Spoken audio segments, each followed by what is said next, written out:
Morning, folks. Just wanted to give you a shout out this morning and let you know kind of what we got going on. We've reached another phase in our project up there. We've headed more into a recovery phase now. They're still trying to reach some people back up in the mountains, but the majority of it is now in what we're calling the recovery stage. And then the next stage we're going to be doing is called going to be the construction phase, the rebuild phase. But in the recovery stage, as you know, we're getting ready to make another run back up into the mountains to deliver to the areas where they're not getting any help. They're not getting any type of assistance, or they're not even focused on. The primary locations that they're focusing on, folks, is in Asheville and in that area, and we're helping the people on the west side getting in the areas. Now let me tell you something, the Lord has provided. When this disaster hit and people were needing food and water, let me tell you folks, the church showed out and the church showed up. And we're not talking about just one or two, we're talking about hundreds and hundreds of churches. And these folks stepped up. When there was nobody there, the church was there. So praise the Lord for that. But the amount of stuff that has flowed in, water, food, canned foods, non-perishable foods, all sorts of things, has flowed in, and thank the Lord for it. The Bethel Wesley and Church up in Flat Rock is the hub, designated hub through the North Carolina West District of the Wesley and Church. That hub has been feeding, if you've watched any of the previous videos, they got a supply line into Burnsville, they've been into Lake Lure, Chimney Rock, around the Flat Rock, Hendersonville area, the Canton area, Weaverville, Bat Cave, a lot of these areas. The devastation is just unbelievable. And if you've noticed, I put on the community tab, I showed pictures of satellite photographs of before and after of the mudslides and things, and how they came down off of the mountains and collected and then hit the main part of these areas like Swannanoa and these areas. Tim said Swannanoa was devastated and stuff as they brought in supplies through Swannanoa and those areas, Lake Lure. They're just pretty much, the communities are gone. But through the donations of the individuals and through the network of the churches, they have been able to get food back into these places that's not been a primary reaching point for any assistance. They're like I said, Boone and Asheville, these places have been the subject of all the media coverage and everything like that. But these areas west of that, these people, had it not been for the churches, would have not seen any help. But like I was speaking of, the recovery phase is the phase now where they're needing winter clothing. They're needing, and this is for men, women, and children. They're needing coats and sweatshirts and hoodies. They're needing new underwear, new socks. They're needing sleeping bags, pillows, blankets, and so forth. Now I'm going to leave in the description here a big list of stuff. There's some houses that are standing, and these houses they've got their neighbors in the house with them, you know, some shelter. They may not have power yet in these devastated areas. But folks, it's cold out here this morning. You can see I'm wearing a hoodie. We're sitting at 40 degrees this morning here in central North Carolina, and I'm at the Ranneman Midway Wesley and Church this morning to send this out to let you know what we got going on. Now this church here is a donation center set up for the hurricane relief, and we've got the basement of the church over here, and there's rooms of stuff that's been donated. and most of it's new. People's went out, they bought blankets, pillows, sleeping bags, propane, just all kinds of stuff. These little buddy heaters that you screw the little green tanks in. And these people in the mountains, some of them have a generator, but these blankets are going to be crucial to hang up over the door casings to help hold the heat in a single room, so that it'll hold the heat. And they've got these little propane heaters going in there. These things hold up 9,000 BTUs, and some of them's got propane tanks, them 20 pounders that they got the adapter they can screw into and run them little heaters and stay warm at night. Some don't have that. Some are just using quilts and stuff to try to stay warm, and they've had freeze warnings 2 or 3 times this week. I've got those locations saved on my phone, and they've been down below freezing at least 3 mornings this week, especially in the higher elevations. But knowing that, there's been a lot of people having questions. If you followed any of the comments, some people's asked about all of the stuff with the getting trailers, maybe some campers in. You got that's a good question, but the problem is we've got 850 bridges that's got to be looked at, and to determine whether they're there, or if they're damaged, or if they're gone. And these 850 that's on that list are suspected damage to the bridge or gone. And if they're there and they're damaged, what kind of repairs are going to be, and if they can even run traffic on there because the roads are washed out. So your big locations that could actually have campers and stuff like that might be as far back as Hendersonville itself. And so, you know, it'd best to be an ordeal to get these people out of the mountains to get them in there, and that may be a solution, but it would have to be somewhere like that they could get campers to get these people out. And a lot of them are still in inaccessible areas. I told a story, if you'll go back on the channel, about how we survived or are surviving is one of the topics, and I told a story about the man and the woman up in the hills. So if you want to hear that, go back on the channel there. But we're in the process. I told you whenever we got to this process, I would let you know. We're right now in the process of vetting several families, and these are families that we know need help.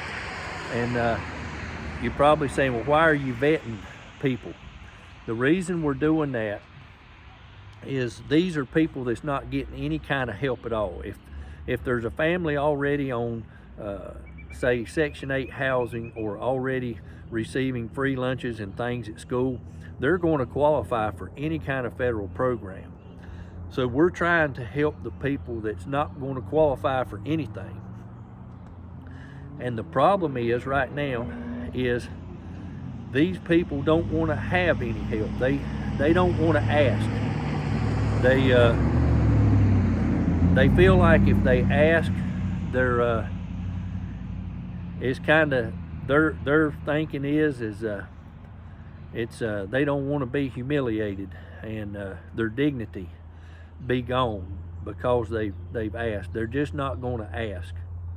So we're compiling a list right now, and these families are being vetted to, and they may have a house, it may be flooded, but they need help, and their job's gone, maybe their car's gone, but their house is there, or maybe their house is gone and they got a vehicle or whatever, but these people are going to need help.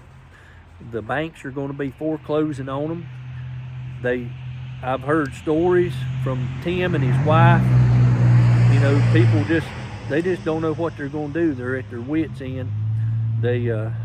Tim told me that just a few days after the hurricane hit, he said just a few miles from the church, down in the valley down in there that got flooded, he said he and his wife was outside and they heard 3 or 4 gunshots go off. And he thought that was kind of strange. And come to find out, there was 3 suicides that day, just a few miles from the church. People have just give up hope. Well, these are the people that we're trying to locate, trying to help, and that sort of thing. But we're compiling a list, and we've had some churches asked about sponsoring a family, and that's what this is for. And if you're out there watching this video, you may be in another state, you may be a church that's watching this, and you're interested in sponsoring a family. We're in the process of getting this set up. We've got to get it all worked out, find out who it is. Because like I said, these people may have been flooded out. Their house is there, but it was flooded out. Maybe they need new furniture. Maybe they need new appliances. Maybe they need a new car or something to drive. That type of thing.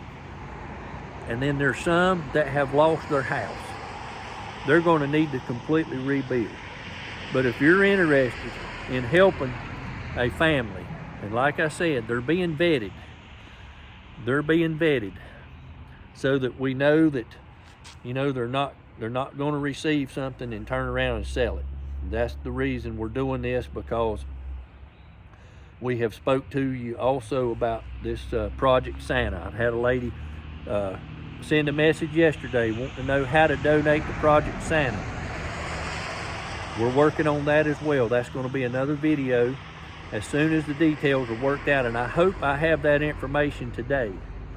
And if I do, we're going to put that out there. But we're working on that, and all this, because those children we're going to vet them too. And the reason is because a lot of situations is they're already on a list getting stuff for Christmas.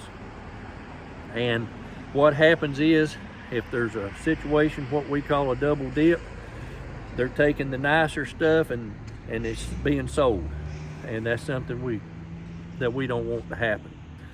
We want these people that are legitimately needing help, and we're not going to have to worry about somebody taking advantage of this and going out and selling stuff like that. And the same way with sponsoring these families. So this is going to be on the up and up, and we want to make sure that is the main goal of this. But if you're interested in possibly sponsoring a family, we're going to have that information. We are in the process of obtaining the names of the families and the situation that they're in, and we're going to go through a church. Like I said, this operation that Midway has spearheaded is not just Midway Wesley and Church. This is a large number of churches in Randolph County, Orange County, Guilford County, down east, Montgomery, Moore County. There's several churches involved in this. This just happens to be the location. This is a central location for all these churches to be able to bring stuff to that they're collecting. And they have a huge parking lot. We can get 18-wheelers in over here, and they have a large storage space. So this is kind of the hub right here for the donation and collection site. But once these families are vetted and stuff, we're going to have a list, and I don't know what church is going to want to possibly be kind of in charge of this. And it's all going to be confidential, and whoever sponsors the family will know who it is. And we're hoping that churches will take on maybe a family apiece and help these people as they try to rebuild their lives. But that's going to be some more information coming out on it. I just wanted to put that out there, so if anybody wanted to, maybe you're an individual and you want to take on something like this, be praying about it, and just keep it in the back of your mind. And when this comes about, we're going to put it out there. That way you'll know, and we're going to let you know what church is handling that. And that way you'll know what church you will be contacting. And and everything. You'll know who the pastor's going to be, and so forth. But these folks that are going to be getting this help is not going to be people that's going to be asking for help, but these people are facing bankruptcies. They're facing all kinds of stuff. You know, maybe their job got washed away. Maybe the location that they was working at's gone. But you know, it don't take long, folks. The bills still keep coming in, whether the income's coming in or not. Whether the house is there or not, the bank's wanting these payments. You know, there's just a lot of situations up there, and that's the main thing we're doing now is collecting names and collecting the information of what's needed. And we're hoping some of these churches, maybe some businesses, or even individuals would like to help in this project of sponsoring a family.